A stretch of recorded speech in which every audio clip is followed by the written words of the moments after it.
Zəngilanlılar Ermənistanın cinayətlərini 1990-cı ildən hiss etməyə başlamışdılar. Həmin vaxt ermənilər dəmir yolunu bağlayır, qatarları saxlayır, adamları girov götürürdülər. 1992-ci ilin əvvəllərindən isə Zəngilanın sərhəd kəndləri döyüş zonasına çevrilir. Yerli əhali gizli saxladığı ov tüfəngləri ilə düşmənə qarşı döyüşürdü.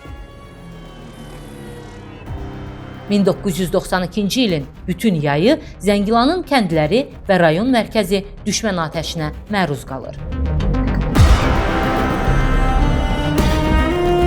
1993-cü il oktyabrın sonlarına doğru rayon erməni işğalçıları tərəfindən tam mühasirəyə düşür.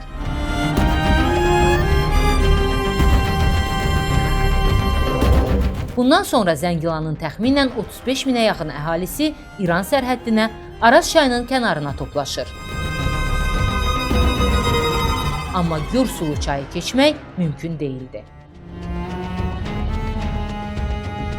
Çıxılmaz vəziyyətdə qalan insanları xilas etmək üçün Ümumilli lider Heydər Əliyev İran hökuməti ilə danışıqlar aparır.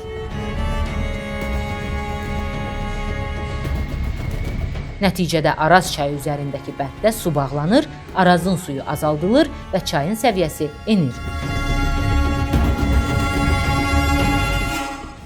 Minlərlə yaşlı, uşaq, qadın çay keçərək xilas olur. Həmin vaxt çox acınacaqlı və dəhşətli anlar yaşanırdı. Azərbaycan hərbçiləri və polislərinin köməyi ilə əhali Araz çayını təhlükəsiz şəkildə keçir.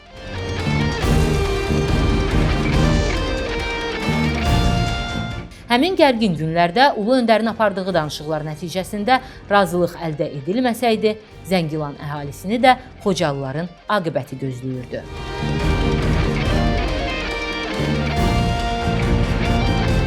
Minlərlə günahsız insan ya əsir düşəcək, ya Arazın sularında boğulacaq, ya da erməni vəhşiliyinin qurbanı olacaqdı.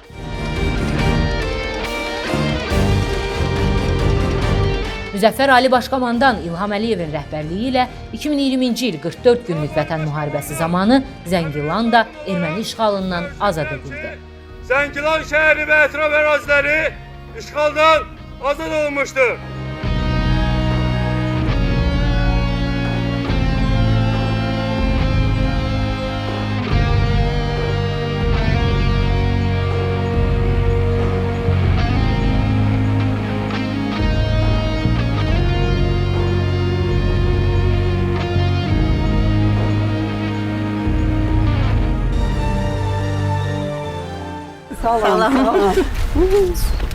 Uşaqlar da razıdırlar. Mən soruşuram, uşaqlar razısız deyirlər, bəli.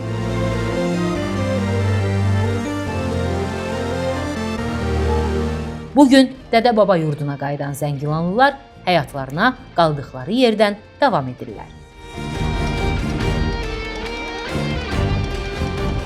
İndi görürsünüz necə də gözəldir sizin doğma torpağınız, vətəniniz, Ağalı kəndi. Həmişə vətənpərvər olasınız və vətənpərvərlik üçün hər bir Azərbaycan vətəndaşının çox böyük haqqı var. Çünki biz bu torpaqlara qan tökərək qayıtmışıq. Bizim qəhrəman şəhidlərimiz öz canlarını fəda ediblər ki, bax siz və sizin kimi yüz minlərlə Azərbaycanlı öz dədə-baba torpağına qayıtsın.